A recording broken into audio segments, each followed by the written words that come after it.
Good morning students, स्वागत है आपका ऑनलाइन क्लासेस में। आज हम इस वीडियो में स्टडी करेंगे क्लास 10th के सब्जेक्ट एसएसटी की, जिसमें हमारा लेसन नंबर 6 चल रहा है। और आज हम स्टडी करेंगे पार्ट 8 की। क्लास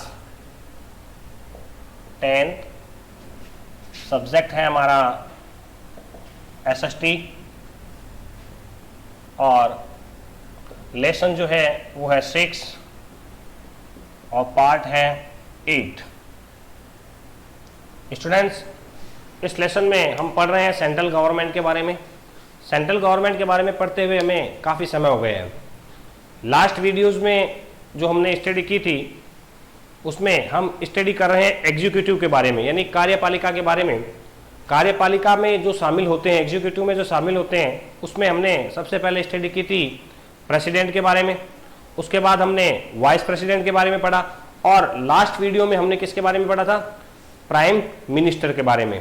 कि आर्टिकल जो 74 है संविधान का, कॉन्स्टिट्यूशन का, उसमें हमारे देश में एक पोस्ट तय की गई है, फिक्स की गई है, जो है प्राइम मिनिस्टर की। प्राइम मिनिस्टर के जब हमने फंक्शंस पढ़े थे कि प्राइम मिनिस्टर का अपॉइंटमेंट प्रेसिडेंट के द्वारा होता है और वो कुछ कार्य करता है, उसमें सबसे पहला जो हमने उसका कार्य पढ़ा था वो था अपॉइंटमेंट ऑफ मिनिस्टर्स, यानी काउंसिल्स ऑफ मिनिस्टर्स। तो सबसे पहला काम जो प्रेसिडेंट का शपथ लेने, प्राइम मिनिस्टर का शपथ लेने के साथ ही शुरू होता है, वो होता है कि उसे formation of the council of ministers. तो आज का जो हमारा इस वीडियो का जो टॉपिक है वो है काउंसिल ऑफ मिनिस्टर्स। आज हम स्टडी करेंगे काउंसिल ऑफ मिनिस्टर्स, यानी हिंदी में अगर समझें इसे तो ये चीज कहलाती है मंत्रिमंडल। जो भी हाई रैंक मिनिस्टर्स होते हैं उनके बारे में आज हम इस वीडियो में स्टडी करेंगे। There is a provision in article 74 of the original constitution, there will be a council of ministers for the help of advice of the president for the administrations of his work। यानी कि president जो है राष्ट्रपति के कार्यों को करने के लिए, उसको मदद करने के लिए, उसको सलाह देने के लिए एक काउंसिल ऑफ मिनिस्टर्स होगी। इस काउंसिल ऑफ मिनिस्टर्स का हेड जो है वो कौन होगा? प्राइम मिनिस्टर होगा। It will be headed by the prime minister, that practically by the constitution of India all the power executed in deemed to be vested in the president। यानी सारे जो अधिकार हैं किसके पास हैं? प्रेसिडेंट के पास। बट यूज करने का जो प्रैक्टिकली पावर है वो किसके पास होता है? प्राइम मिनिस्टर के बाद। प्रेसिडेंट अपॉइंट करता है प्राइम मिनिस्टर को और प्राइम मिनिस्टर जो है वो एक लिस्ट तैयार करता है जिसमें यह तय होता है कि कौन कौन व्यक्ति जो है वो काउंसिल ऑफ मिनिस्टर्स में शामिल होंगे। इसके साथ ही स्टूडेंट्स, काउंसिल ऑफ मिनिस्टर जो होती है उसका फॉर्मेशन किस प्रकार होता है? सबसे पहला जो स्टेप होता है इसका वो होता है अपॉइंटमेंट ऑफ प्राइम मिनिस्टर। यानी काउंसिल ऑफ मिनिस्टर बनाने से पहले प्रेसिडेंट के द्वारा क्या किया जाता है? Appointment of prime minister. यानी सबसे पहले जो है वो प्रधानमंत्री की नियुक्ति होती है और प्रधानमंत्री की सलाह के आधार पर प्रेसिडेंट जो है वो मिनिस्टर बनाता है या काउंसिल ऑफ मिनिस्टर तय करता है। सेकेंड टॉपिक आता है इसमें हमारे selection of minister by the prime ministers. The constitution provision for the appointment of the other ministers is as follow. कि इसके आगे नियम क्या है? The president will appoint other minister on the advice of prime minister. यानी appoint कौन करता है students? President, but with the advice of prime minister. यानी प्रधानमंत्री की सलाह से वह काउंसिल ऑफ मिनिस्टर्स को अपॉइंट करता है। But the president is bound to accept the advice of prime minister. यहां पर स्टूडेंट्स ये बात ध्यान देने योग्य है कि काउंसिल ऑफ मिनिस्टर में जिनको मंत्री बनाया जा रहा है उसके लिए जो प्राइम मिनिस्टर ने सेलेक्ट किए हैं उन्हें ही काउंसिल ऑफ मिनिस्टर में शामिल करने के लिए प्रेसिडेंट क्या होता है स्टूडेंट्स? बाउंड होता है।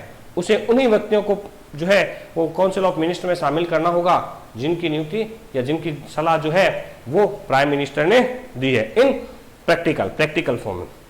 थर्ड है distribution of work among the ministers. अब काउंसिल ऑफ मिनिस्टर्स में कई मंत्री होते हैं।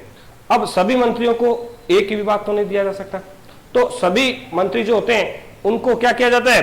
और उनमें पोर्टफोलियो के आधार पर उन्हें अलग अलग विभाग दिए जाते हैं, सेक्शंस दिए जाते हैं।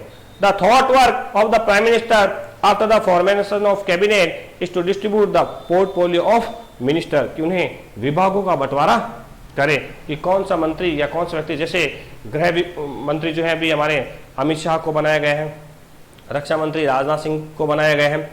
तो legally prime minister hold the total power, यानी यहां पर प्राइम मिनिस्टर जो है वो hold the total power to distribute the portfolio among the minister, यानी मिनिस्टर तय भी कौन करता है? Prime minister. मिनिस्टर्स का पोर्टफोलियो भी कौन तय करता है? Prime minister. ये दोनों ही अधिकार किसके पास है स्टूडेंट्स? प्राइम मिनिस्टर यानी प्रधानमंत्री के अधीन होते हैं। अब प्रधानमंत्री इनमें काउंसिल ऑफ मिनिस्टर में मिनिस्टर्स को शामिल करते समय किन योग्यताओं का उसे ध्यान रखना होगा? तो सबसे पहले अगला टॉपिक है हमारा qualifications required for the minister, यानी अगर प्राइम मिनिस्टर किसी भी व्यक्ति को क्या बनाना चाहता है? मिनिस्टर, या काउंसिल ऑफ मिनिस्टर में उसे शामिल करना चाहता है, तो उसके लिए दो योग्यताएं होना स्टूडेंट्स उनके लिए बहुत जरूरी है। सबसे पहले he must be A member of Lok Sabha और राज्यसभा, कि वह लोकसभा का या राज्यसभा का मेंबर होना चाहिए। प्राइम मिनिस्टर से केवल उन्हीं मेंबर्स को जो है वो काउंसिल ऑफ मिनिस्टर में शामिल कर सकता है। बट इसमें एक एक्सेप्शन भी है स्टूडेंट्स, कि अगर प्राइम मिनिस्टर किसी ऐसे व्यक्ति को जो बना देता है जो न तो लोकसभा का सदस्य है नहीं राज्यसभा का सदस्य है, तो उस व्यक्ति को मिनिस्टर पद पर बने रहने के लिए 6 महीने के अंदर अंदर दोनों में से किसी एक का सदस्य बनना होगा, या तो राज्यसभा का सदस्य बनना होगा या लोकसभा का सदस्य बनना होगा। In the order to become a member of the council or minister, it is necessary for a person to become a member of any house of parliament, यानी पार्लियामेंट के किसी भी हाउस का एक मेंबर होना चाहिए। If not a member parliament at the time of becoming a minister, अगर minister बनते समय वो किसी का भी मेंबर नहीं है, then it is essentials for him, तो ये उसके लिए जरूरी है get elected as a member of parliament within the 6 month, 6 महीने के भीतर ही उसे लोकसभा या राज्यसभा का मेंबर बनना होगा। और swearing is as minister or else he has to leave his post, अगर वह मेंबर नहीं बन पाता है तो he has to leave his post, और उसे अपने पद का क्या करना होगा स्टूडेंट्स? त्याग करना होगा, छोड़ना होगा। वह मंत्री पद पर नहीं रह सकता। क्यों नहीं रह सकता? क्योंकि वह पार्लियामेंट के अपर या लोअर हाउस दोनों में से किसी का भी क्या है? सदस्य नहीं है। नेक्स्ट पॉइंट है students oath of office by the ministers. Oath का अर्थ होता है स्टूडेंट्स शपथ लेना। जो भी जैसे प्राइम मिनिस्टर है, सबसे पहले चुनाव के जस्ट बाद जब किसी भी पार्टी को बहुमत मिलता है तो उस पार्टी का जो लीडर होता है वो प्राइम मिनिस्टर की पोस्ट पर ओथ लेता है। प्राइम मिनिस्टर अपने पद की ओथ लेने के साथ ही बाकी मिनिस्टर भी क्या लेते हैं? अपने पद की क्या लेते हैं? ओथ, यानी शपथ लेते हैं कॉन्स्टिट्यूशन के आधार पर। Prior to assuming the office, each minister, including the prime minister, has to take a oath of the office and oath confidently before then the president. उन्हें राष्ट्रपति के सामने क्या होगा? अपने पद की गरिमा को रखने हेतु, अब देश के प्रति मान सम्मान को लेकर तो उन्हें एक शपथ लेनी होगी, जो सब प्राइम मिनिस्टर और council of minister, every minister, उन्हें क्या लेनी होगी? ओथ लेनी होगी। अगला टॉपिक है स्टूडेंट टेनर। टेन्योर का अर्थ होता है कि मंत्री अपने पद पर कितने समय, जैसे लोकसभा का कार्यकाल 5 साल का होता है, राज्यसभा का कार्यकाल 6 साल का, तो मंत्री अपने पद पर कितने समय तक बने रह सकते हैं? ये एक इंपॉर्टेंट टॉपिक है कि what is the tenure of council of ministers.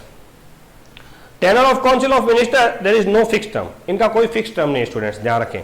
और the office of the council of minister, it's he only remains in the office till the receive the trust of parliament, यानी जब तक वह parliament के विश्वास पर टिके हुए हैं तब तक ही एल्स उन्हें अपने पद से कभी भी हटाया जा सकता है। वैसे स्टूडेंट जैसे अपॉइंटमेंट में प्रेसिडेंट जो है बाउंड होता है कि प्राइम मिनिस्टर जिसे कहेगा उसे मंत्री बनाना है, उसी प्रकार अगर इनको अपनी पोस्ट से डिपोजिशन करना है तो भी प्रेसिडेंट जो है वो प्राइम मिनिस्टर का कहना मानने के लिए क्या होता है?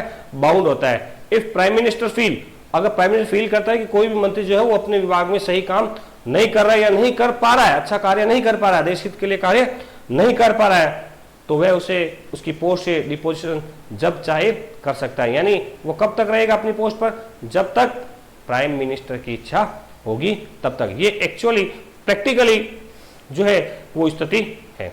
लास्ट टॉपिक है स्टूडेंट का salary and allowances of the minister. अब ये जो मिनिस्टर्स बनते हैं, प्राइम मिनिस्टर, प्रेसिडेंट, और जिस टॉपिक पर हम स्टडी कर रहे हैं काउंसिल ऑफ मिनिस्टर में, सभी मिनिस्टर्स को जो है वो स्टूडेंट्स कॉन्स्टिट्यूशन में सैलरी मिलने का प्रावधान है और उन्हें कई प्रकार के अदर अलाउंसेस भी मिलते हैं। There is a provision of given monthly salary and fix monthly allowances to the prime minister, cabinet minister, minister of state, deputy ministers, it reviewed by the parliament from time to time. यानी इनको एक निश्चित salary दी जाती है, लेकिन वेतन क्या दिया जाता है, ये पार्लियामेंट जो है वो खुद ही अपने वेतन जो है वो समय समय पर बढ़ाती रहती है, अलाउंसेस बदलती रहती है। ये तनख्वाह बढ़ाने का, इनकी सैलरी का, इनका अलाउंस बढ़ाने का अधिकार भी खुद इनके पास ही होता है। तो इसलिए ये क्या होती है स्टूडेंट्स, समय समय पर बदलती रहती है।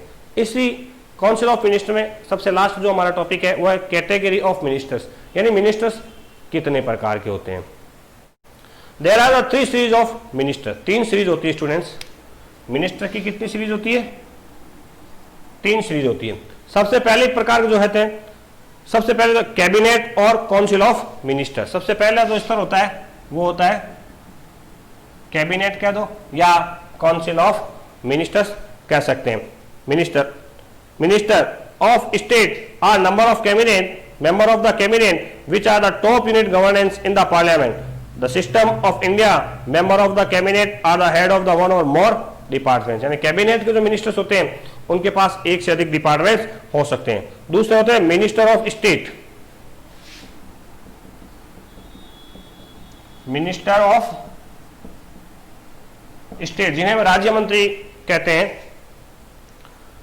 Minister of State stand a second category between the minister and deputy, and sometimes they also serve as the independent head of the department. Minister of the categories are invited by the PM for the cabinet meeting in the under considerations. After the ministers of state, there is a category of deputy minister. Deputy अब ये जो category आप सोचेंगे कि ministers की category क्यों बनाई गई, थर्ड कैटेगरी जो होती है वो डेप्यूटी मिनिस्टर होती है, who help the minister of state under the supervision of the senior minister. यानी सब मंत्रिमंडल में सबसे हाईएस्ट लेवल के जो मिनिस्टर्स होते हैं उन्हें कैबिनेट मिनिस्टर कहा जाता है। सेकेंड लेवल के जो मिनिस्टर्स होते हैं उन्हें मिनिस्टर ऑफ स्टेट कहा जाता है।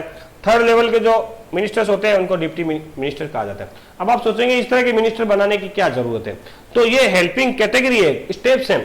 कैबिनेट मिनिस्टर की हेल्प करते हैं minister of state, minister of state की हेल्प करते हैं डिप्टी मिनिस्टर। इसके साथ ही इसमें एक और व्यवस्था है, उसके लिए ऐसा किया गया है, वो है मीटिंग्स के लिए।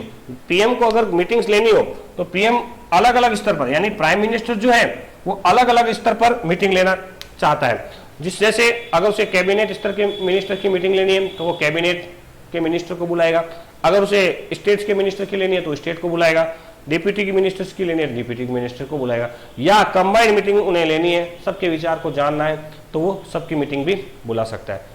ओके स्टूडेंट्स, तो आज हमने इस वीडियो में स्टडी की है मिनिस्टर्स ऑफ काउंसिल यानी काउंसिल ऑफ मिनिस्टर्स की, मंत्रिमंडल के बारे में हमने इस वीडियो में आज स्टडी की है। अगले वीडियो में हम स्टडी करेंगे पावर ऑफ कैबिनेट, यानी ये जो मंत्रिमंडल है हमारा, इसके क्या पावर है। मूल रूप से सारे पावर जो वेस्टेड है वो इन्हें कैबिनेट मिनिस्टर्स में होते हैं स्टूडेंट। तो नेक्स्ट वीडियो में हम स्टडी करेंगे power and function of the council of minister. Okay students, पढ़ाई का समय है, शिक्षा पर जरूर ध्यान रहें, शिक्षा से जुड़े रहें। Thank you.